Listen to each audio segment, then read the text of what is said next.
Okay, good afternoon, everyone. My name is Tom Dolan, and I am the CEO for the Town of Babylon Industrial Development Agency. I would like to welcome you all here today as we're about to introduce a special guest and as we kick off the Babylon Business Boot Camp. The boot camp, again, is part of the Babylon is Back initiative, and it was designed to help the business community through these unprecedented times that we're sharing. We partnered with the Farmingdale Small Business Development Center, Erica Chase, who is the director, and I'll get you more information at the end of this program to share with you as far as how you get involved and how you can take advantage of the boot camp. But one of the things is, as we went out and we were talking to a lot of the businesses in the town, many of the businesses were stunned in what happened back in March, and they were knocked back. And we wanted to do something special. We wanted to bring a message of hope and inspiration to the business community. And that's where the idea for our special guest came from. And I can do no better than to read his introduction. Against all odds, on a gridiron in South Bend, Indiana, Daniel Rudy Rudiger, in 27 seconds, carved his name into history book as perhaps the most famous graduate of the University of Notre Dame. The son of an oil refinery worker and third of 14 children, Rudy rose from the valleys of discouragement and despair to the pinnacles of success. Today, he is one of the most popular motivational speakers in the United States. It took years of fierce determination to overcome obstacles and criticisms, yet Rudy achieved his first dream, to attend Notre Dame and play football for the Fighting Irish. As the fans, Rudy. He sacked the quarterback in the last 27 seconds of the only play in the only game of his college football career. And in 1993, TriStar Productions immortalized his life story with the blockbuster film, Rudy. Most currently, Rudy performed his one-man show, Dream Big, on Broadway. This show will also tour other cities, including Chicago, Boston, and Las Vegas. In addition to Rudy's new documentary titled Dream Big, The Walk-On won several Emmy Awards for Best Director and Best Documentary. The link is available on Amazon. In celebration of the 25th anniversary of the movie Rudy, the film was presented on the big screen at the Microsoft Theater in LA, while the musical score was performed live by the Hollywood Orchestra. It is my pleasure to welcome our guest speaker for today, Rudy Rudiger. Oh, Welcome. well, welcome to you. And hey, how about New York, man? I love New York. There's no question about it. I'm a big fan of the Yankees. Some of you may be Met fans, but I go either way. I just love the city of New York for their character. And, the town of Babylon, come back from, the underdog feeling. I love that. And, my story is all about having a dream and adapting to the process, but don't lose focus on the goal. That's what I'm about. Okay. Well, again, a lot of the businesses here, we actually had the whole thing with COVID-19, and Right. 2 weeks ago we had a storm come up the coast and gave us another shot. So let me ask you, how did you stay inspired when all odds were against you? Well, it's interesting. You have to keep reinventing yourself, reinventing your mindset. I learned your mind is the most powerful thing that you could have, that 8 inches. And the obstacles that are out there, you can all overcome that. So what I learned was get people in my life that can inspire my thoughts and can keep me going. My mentors, you have to have mentors, and people can push you through the tough times. And listen to people who've been through it. And so those people I reached out to stay inspired, plus they said, Rudy, what kind of music you listening to? And they were absolutely right. The music that brought that life and brought that feeling. And you learn to fight for that feeling that's inside you. And that's how I stayed inspired, through good movies. I was a big fan of movies, big fan of music, and I would listen. And the problem I had was finding the right people who understood that. But you find them. They're right around you. If you get rid of your goofy thoughts, then all of a sudden they just show up. And that's how I stayed inspired. That's great. And, your experience in high school, what gave you the confidence to apply to Notre Dame? Well, my yeah, my high school career was not very exciting at all. In fact, it was a moment of truth for me that Rudy, you're not smart enough to go to Notre Dame. Told to me by people who didn't understand my learning disorder, which I had dyslexia. So they just felt they should tell me this information. I wasn't smart enough. So I focused on that. And here's where mentors and people you look up to could steal the joy that you have of the dream. And they just happen to be my coaches and my teachers, because that's what I learned. Your teacher, what they say is the truth. So I learned that whatever they said must be true. Wow. Well, guess what? I found that's not true. People who don't understand who you are or don't understand what you're going through should not give you advice. But I went to the people who understood what I was going through and understood the problem I was having with dyslexia. They just gave me the confidence and gave me, you could do this. Could have been just a regular guy, a fireman, a police officer, your neighbor, your buddy down the street, the janitor, the secretary.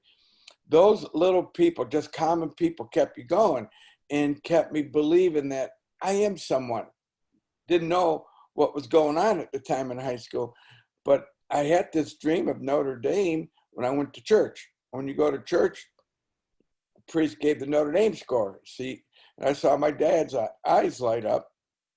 But remember now, he had 3 jobs. He was raising 14 children with my mother. He had a lot on their plate.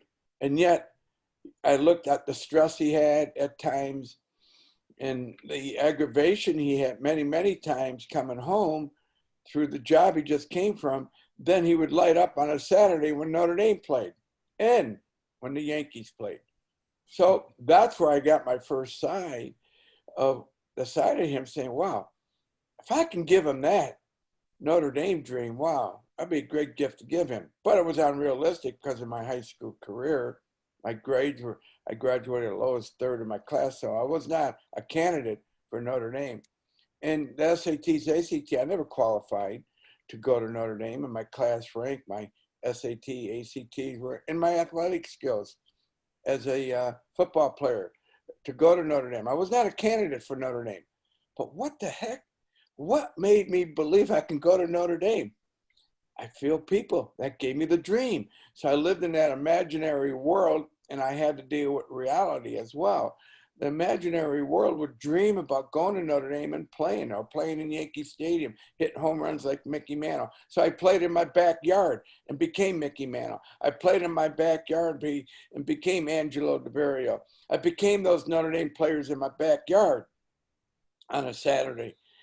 So that's how, high school was a distraction for me of my dream. But here's what I learned from that high school experience. Only listen to the people who want you to win. And those are the people who I went to. My high school coach wanted me to win. He said, Rudy, if you decide to do whatever you want to do, you can do it, son. He only said that. But the teachers would say things like, you're not smart enough, son. You should not even think of a school like Notre Dame. Besides, your parents, your dad, working 3 jobs. How are you going to afford Notre Dame? Little statements like that distracted me. So I stayed away from the distractions and got around the people who only said, Rudy, if you believe in yourself, you can do anything. That was my high school coach. That's what kept me going. So academically, what I found out was when I made the decision after I graduated from high school, I went to work. That's not where I wanted to be. I became a brotherhood of electrical workers at a power plant. And I had a good job, but that dream was still there, that Notre Dame dream. My high school experience was still haunting me. Then my friends, as I go on to college, they come home and I said, wow, they're doing what they want. I'm not. What am I doing? Well, the Vietnam War was happening at that time. A lot of people don't know this because they didn't see this in the movie. I joined the United States Navy. I'm a veteran. And when I joined, my whole life turned around. And here's why. When I joined, when I went in there and asked that recruiter, what do I need to do to be in the Navy? He says, just show up, son. If that's what you want, you could do it. And I like that attitude. I said, well, don't you have to take a test? He said, what kind of test? He said, people told me you can't get in the Navy because you're not smart enough because you have to take an aptitude test. I said, no. Well, who told you that? I said, well, my counselor and people like that. I said, son, he said, the test that we take is called skill test. That doesn't say you're stupid. That says this is where we have to place you in the military to see where your skills are. I said, oh. And I took that test. I became a yeoman in the Navy. A yeoman is like a administrator. You administrate certain issues and that you did with the maintenance department, or that you collected data. That gave me the confidence. But the big confidence thing came in when I first stood in boot camp and I became a leader of the squad, because I knew how to fold underwear. I knew how to make a bed. I knew how to shine my shoes, and I had a perfect foot locker. And that drill instructor saw that and made me the leader. Well, see, what he didn't know, I had experience and preparation for that. When I bring home my report card, and it was a bad report card, my dad made me clean my brother's room, make their beds, shine their shoes for church, and fold their underwear with my mom as she did the clothes. So that became a good habit, which I didn't know. I was building character. That's what kept me going, building the character. Very important. In high school, I found out later that dyslexia, no one understood that. So you can't, no, my anger went away. And when I let go of that anger, I start seeing life differently in my education. And that's when, after I went to apply at Notre Dame my third time when I was at Holy Cross, but it became after the death of my friend at the power plant. And after that death at the power plant, I said, life is too short, and I went for the dream. And that's when I found out education is what you want, is how you put forth and how you bring it together and how you apply it. So, and the people at the Holy Cross Junior College wanted me to win. What a difference. What a great culture. They wanted me to win, just like the Navy wanted me to win. So everything was positive. That's why I succeeded through the tough times with my academics at the junior college, because it wasn't easy for me, but I fought through it, asked for a lot of help, collaborated, and I'll tell you what a difference that makes. But I learned that from the United States Navy. Wow. And so my high school, I never went back and asked my high school counselor for advice. I went to my high school football coach for advice. I went to my friends who were administration in high school that understood people like me, that gave me great advice. That was the difference. That's why the mindset is so important of your dream. And that's why my high school experience became good instead of bad. And that's a very good thing that I have to talk to you about, is we have to look for the good, not the bad. And that's what I learned. Sure. It's great information, really is. You know, a lot of these things, these questions I had prepared, you know, you're hitting on a lot of things that are great. And one of the things I want to say, you know, a lot of the business owners that we're dealing with now here, they're a one-man band. They're by themselves in their business. A lot of the small businesses in the downtowns have been hit pretty hard here. And, you know, what did you do when you felt alone on the journey to achieving your dream? Wow. You know, I learned that the process changes, but the dream doesn't. So I kept my eye on the ball, but I adapted to the process change. I was not afraid of change after I understood. So I was willing to change. For an example, there's a fork in the road, and so you can't go down. You have a decision to make: go to the right, or go to the left. I always went to the way my feelings went, to the positive, and that was so important. Whatever it felt positive, that's where I went. And I know relationships are very important, very, very important. And the more relationships you build, people will help you succeed. And that's what business, it's how you treat your people and how you build a relationship. They won't let you fail. They will come back, and they will know you know, I saw servant leadership was so important, serving the people, taking care of the people. I also learned that through becoming a servant leader. Wow, did that pay off? Helping people pursue and achieve their dreams. And no matter how tough it was for me, I still helped them. And when it came hard on me, they helped me. So I learned through even the tough times the small businesses are going through. Hey, there's a reason why you started your business. What's the purpose? Did you lose the purpose? Or you? The difference is it for money or is it for the love of your business? And that's the difference right there. If it's for the love of the business, the money will come in different ways and things will happen to you in different ways. If it's for the money, you can get distracted and you're going to put the blame and shame on everything and use everything as an excuse why you can't fulfill your next level of your business. This is a great opportunity to redevelop, reinvent, and really learn what you must do in order to achieve your goals, especially in your business. I've learned so much. I have reinvented myself. Look at this Zoom has become so important. It's so awesome. And boy, what a great way to communicate. Now, I just talked to the MOCIC.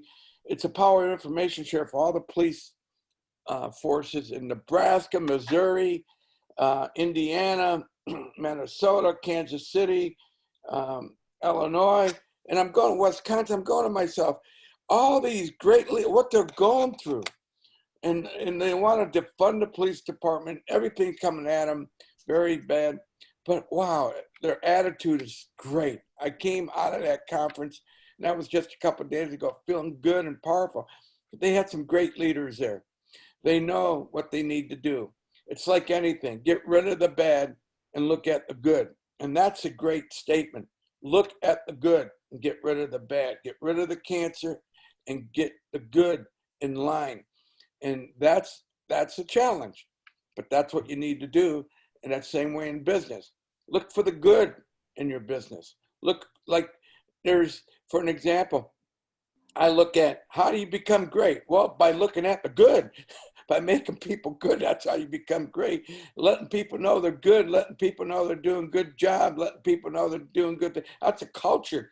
And that's a wonderful way to do it. Instead of looking at the bad, what they do, look at the good. If I looked at everything bad I did, I wouldn't get on this Zoom. I look at everything good. I get excited about, wow, what did I have to do this morning in order to do good? Make my bed is what I had to do.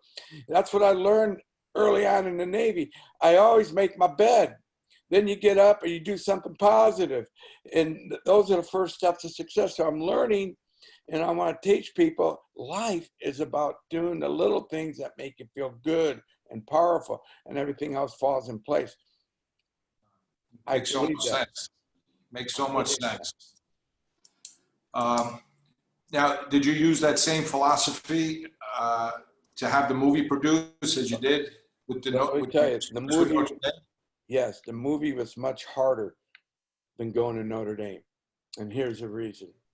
I knew what I had to do for Notre Dame. I had to go to class, had to ask for help, had to study, had to go to practice, had to go to work, had to clean the stadium after football games, clean the basketball arena after a concert, had to do security. So I learned time management after I went to time management was so important for me. So I learned that. And the philosophy of the movie was the same thing, but that didn't come to me right away. When I was at Notre Dame, my big thing at Notre Dame was getting in Notre Dame academically. That was a big achievement, getting in academically. Once I got over that, I'll never forget when I walked in, I'm using these examples because this is so important. When I walked into the little president of the junior college, was a brother, and there's only 100 kids at that little junior college. And at the time, only reason I went there because of my friend's death, who always told me, Rudy, do not live in regret. I will never forget those words. Even when I come back from the Navy, he said, Rudy, you don't belong here. You need to go for your dream. You're just go for what you want. I was afraid. I said, I can't succeed. And when he died, I did not want to live in regret. So I went towards and found that there's people, when you're in that positive frame of mind, people show up into your life. And those bold moves that you made earlier, like going in to join the Navy, paid off because that man sitting behind that desk was also a veteran. He understood a veteran. I told him I was in the Navy. He says, good, then you're going to understand the work we need to do to get you to Notre Dame. I said, yes, sir. So what do I need to do? Instead of, here's the key. He didn't say, here's what you didn't do. Here's what we have to do. Here's what we have to do. It made a big difference. So we set a game plan. 4 semesters, he said. But at the same time, I knew I had to apply to Notre Dame every semester so they know who I am. If people don't know who you are, then they don't know what you're about. So in order to do that, to build relationships, but I learned that. Building relationships through rejection, building relationships through adversity. That's what it was. But instead of saying, how come I didn't get in, I would go back to what more do I have to do? So they gave me more steps to do. And that paid off. Those are the bold moves. And I guess the philosophy I had making a movie, that's what I had to do with the movie. When I got inspired after Notre Dame, I didn't know what to do. What do you do after you graduate from a great university and you played in one football game and you made a tackle and your teammates carried you off as your fans in the stands chanted your name? Not everybody, but all my friends that I built relationships in that student body started chanting Rudy, and the whole stadium started erupting because they didn't know who Rudy was. I never even had a name on my jersey. I wasn't even supposed to dress for that game until one man gave up his uniform because the captain of the football team went into our defensive coach, Joe Yanto, and said, Rudy should dress in one of the guys' places. This is not fair what NCAA has done. They only allow 60 guys to dress. His junior year, they allowed 110. The senior year, they only allow 60 because of this rule. I think we should bend the rule and let Rudy dress. It's okay to bend, not break, but bend. That's the difference. And so what they did, they went to one young man. He gave up his uniform, so I got to dress. Never had my name on my jersey. I felt out of place at first. Everybody had their name on the jersey but me. And I'm going to run out of that tunnel with 60,000 people, not seeing that I'm part of that football team because I don't have a name. No, it changes when you run through that tunnel and you hear that crowd cheer for the kids that are running at. It's not about you anymore. It's about the team. And that's what got me excited about that football game because I prepared every day for that one tackle, just like the movie. I was in preparation for the movie, not knowing. Preparation is the key because you don't know when your opportunity is going to be there. Get through the tough times, getting through the obstacles, accepting change, adapting to change, knowing that the process changes, understand that there's another way of getting there. All those things paid off. So when I saw the movie Rocky 2 years into my insurance business, when I joined the insurance company, I saw Rocky, and that's when the dream lit up. It lit me up. All the elements that he was going through to become that boxer, I went through in life at Notre Dame as well. So I start putting the movie steps together. But you don't tell your friends what you're going to do. They're going to look at it like you got 8 heads. And they're going to look at you and say, are you nuts? You only made a tackle. See, they don't understand what you went through. Just like the players at Notre Dame didn't understand I was in the Navy, and they didn't know what I had to go through in order to succeed in the Navy. They didn't understand my hardships. And you're not there to tell them your hardships. You're just there to be an example and work hard. Work hard and get better each day. Work hard and get better each day. That was my philosophy. Work hard and get better. Now, I never knew that philosophy paid off to some very, very unique. I say unique. I wouldn't say, well, how about experience, exceptional athletes, exceptional businessmen? I never knew that would pay off. I was doing it because that's what I thought I had to do, work hard. And when I got all the rejections from Hollywood and Notre Dame said they're not interested in this movie. They even made me sign a statement saying, Rudy, we're not interested in a movie. We have our movie. We love you, but we don't want to do a movie, another movie about this university. And if you keep talking about, we're not going to allow you on campus no more. So I accepted that. Remember, that's a process that I had to accept, but I had to also look for another opportunity. I didn't accept the process change, but there's another way. So patience comes in, preparation comes in, belief comes in, your feelings come in. All these things while you start a business, you have all these elements. And something's going to tell you, no, you can't do it. Where's your belief? Your belief level must be there.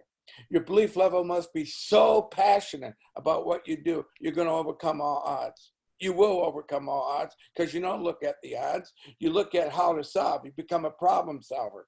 And that's what I became in the journey of the movie. I became a problem solver by building more relationships with people who I thought had no connection to Hollywood, but they were great mentors. They believed in me. They believed in this story, and they kept me going. They wouldn't let me quit. You need those people. It was a janitor. It was a mailman. It was a secretary. It was a hotel manager that made the movie Rudy. Well, Rudy, really? No, the big shots don't make the movie. They're going to tell you who to go to that have the decision, and they're going to cut away all the steps that you think you need to go through in order to get a movie made, because the people are trying to distract you from getting a movie made because that's what they're supposed to do. That's their job. Well, Wow. I didn't know that until I finally got a call from a hotel manager saying to me, Rudy, I know that meeting didn't go well with Notre Dame. This is the 9th year. I said, yeah, it didn't. I think I'm just going to move on and get a life. He said, no, no, no. You need to stay with that feeling you have, Rudy. You can't quit on that. You need to speak to my brother. I said, okay. So his brother comes to town. I speak to his brother, and his brother, without hesitation, said, that is a movie that will inspire millions of people. I said, how would you know that? Because he said, because we all went through what you just talked about. We all go through that. And you overcame that, and you can inspire millions of people. I said, but no one wants to listen. He says, I have one opportunity for you. The writer of the movie Hoosiers, I want you to talk to. He's a fraternity brother of mine at Indiana University, and David Ansbaugh and Angelo Pizzo were my brothers, and they directed and wrote Hoosiers, and I was part of the team of Hoosiers. You never know who knows someone. That's why you treat everybody right. So that hotel manager got me to the guy who knew the writer of Hoosiers. So I fly out to California to meet the writer. But right before that, I went into my boss and asked him if I can have a couple more days off so I can go meet this writer. Here's another obstacle. I got fired on the spot because he said, you took enough days off. So now you got to deal with that. I kept my eye on the goal. I still went out to California. Here's the other obstacle. The writer that said I was going to show up doesn't show up. What do? That's another challenge. Do you say, what a dumb idea this is? This is stupid. Why did I do this? No. You go for that feeling. No, what you were taught in insurance was the purpose why you sold insurance. They taught you about a no-show. They taught you about patience, taught you about listening. They taught you about the guy who doesn't want to show up, really doesn't want to be sold right now, so you have to find another way to get to him. And that's what my sign was. So I told the gentleman who was with me in the restaurant, said, I'm going to go find that guy because that's my instinct. So I go out into the streets of LA looking for the guy, and the guy in the restaurant I was with thought I was nuts. But there was one man that's going to help me. You never know who that one man is. He was a happy guy, happy about his job, happy about where he was with his work, and he's whistling, smiling. He was a mailman, and I thanked him for his smile. And he looked at me and said, where are you from? No one has ever thanked me for my smile. I said, dude, I needed that feeling from someone, positive feeling. He said, what are you talking about? I said, you're happy what you're doing. He says, yeah, I have gratitude. I said, what kind of gratitude you have, man? He said, I'm from Michigan. And I said, I'm from Indiana. I said, you know what I would be doing right now in Michigan? Running from dogs, running the snow, the sleet, the rain. I'm in sunny California, passing out my mail that I love doing. I said, oh my God, that's awesome. He said, why are you out here? I said, you want to hear my story? It's not like yours. I said, no, what are you out here for? He liked me. Said, well, I was supposed to meet a writer. I was going to pitch him a movie idea. I said, oh boy, I hear that all the time. He said, well, what's your story? And I told him. He said, oh, that's me you're talking about. That's my story, but not on the low, but it's still, wow. So who's that guy that was supposed to meet you? I said, Angelo Pizzo. Angelo Pizzo? I just delivered his mail. He said, follow me. I know where he lives. And I said, are you supposed to do this? He said, son, look at me. I will bend the rules. Just follow me. But what I'm about to do for you, you need to do. I said, I got it. He said, I have a feeling I should do this. So he did it. He kept going. He says, don't tell him how you got to him.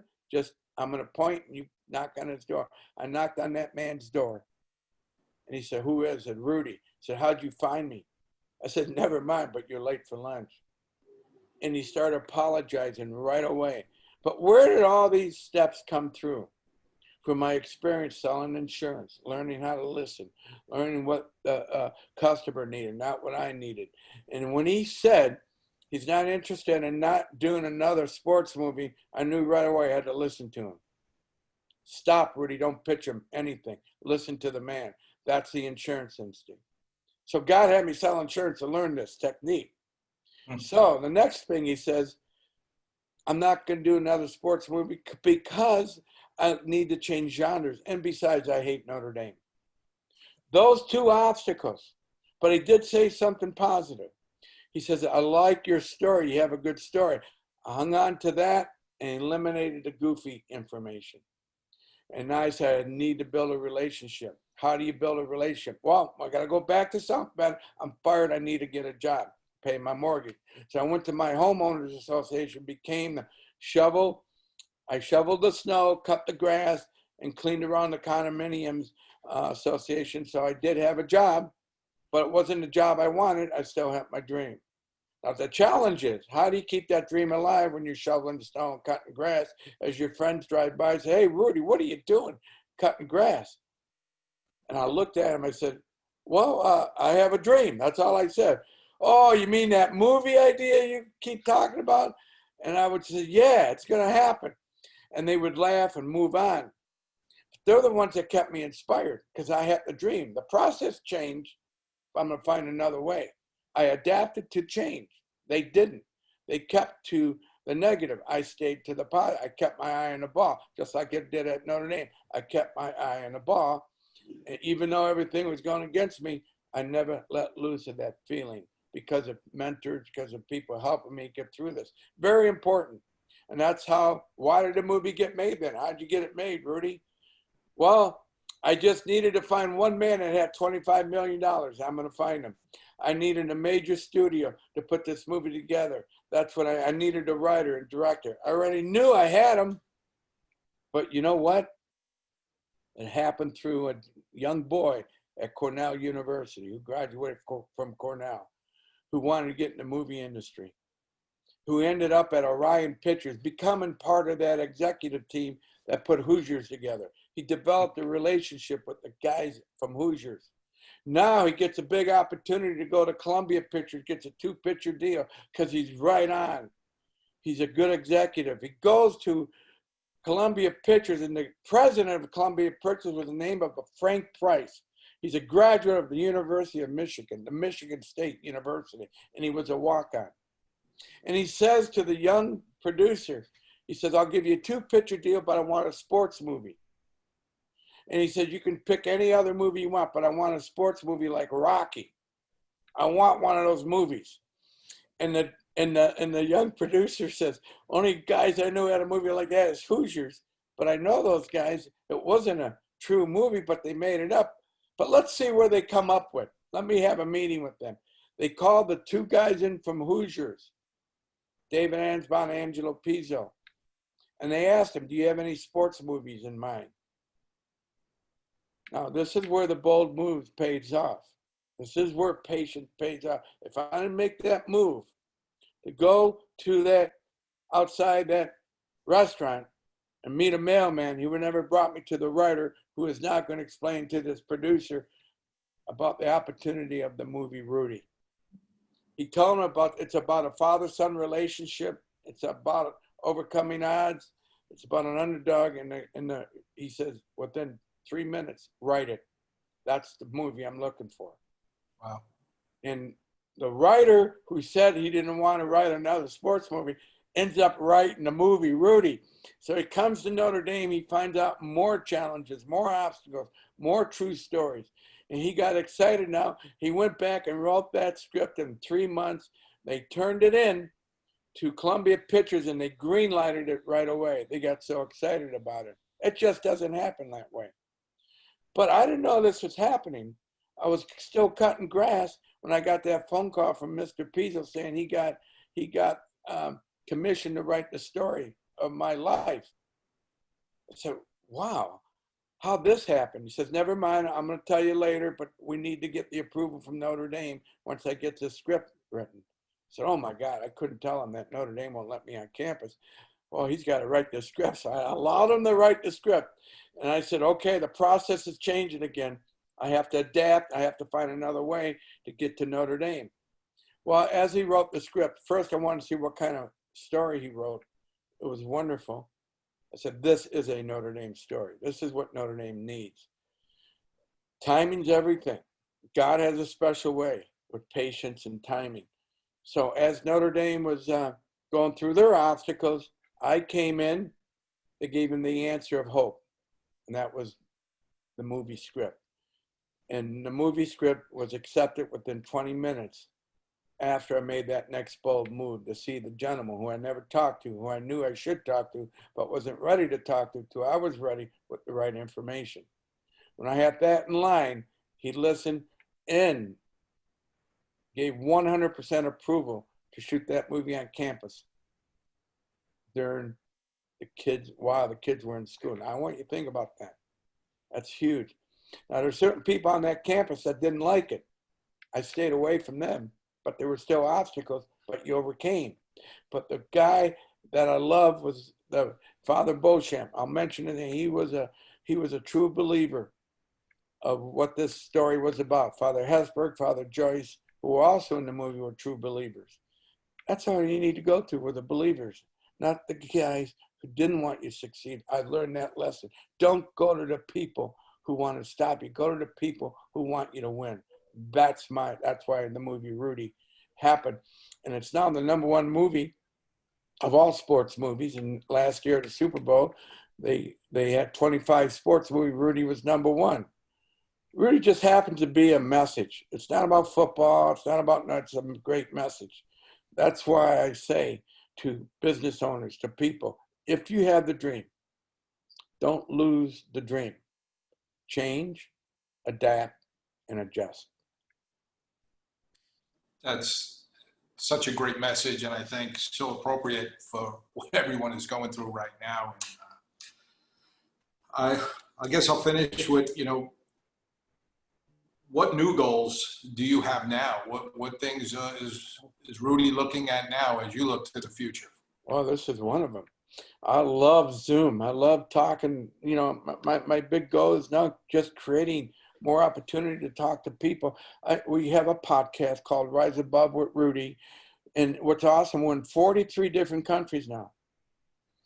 I never expected that, but you got to put it out there first. Get your podcast going. We are interviewing some great people, great leaders. In fact, our next interview is going to be with Dan Hassey, the former CEO of Sprint. He's got a great philosophy of business and culture. And we the late Kobe Bryant, who used the movie Rudy to inspire him for his philosophy. You can go Kobe Meets Rudy. It was very sad the day he died, but he used that movie to do the philosophy of work hard and get better. If I can do that for 20 years, where would I be? Because I have the talent. That's the key. Simple philosophy, work hard, get better each day. And he used that, and that was his goal. And my goal is just to keep people motivated and keep talking and keep developing whatever I have to do through a podcast or through coaching, all those things. Those have changed for me. Before I was just speaking. Now I have new goals, and I get more excited about the more people I meet. When I met the chief the chief of police in Minnesota, and he told me what he was going through, and the chief of police in Kansas City, what they're going through, and all these chief of police, and you go through and you're talking to them and talk to them like I'm talking to you, they get inspired because they're dealing with some real obstacles and challenges too, just like any business. Here in Vegas, a lot of businesses are shut down, but hey, that means we have to do something different. That means you got to change your goals maybe. That's okay, but never lose what you really want in life. And that's the dream. You want to be happy. So be happy. Hey, we deal with neighbors every day. Some neighbors like you, some neighbors don't. That means you can't be mean. Just say hi. Just be nice. No matter what people put you through. You don't know what they're going through. So you don't know what a smile could do or a hi could do or just, hey, how you doing can do. That's what got Rudy made.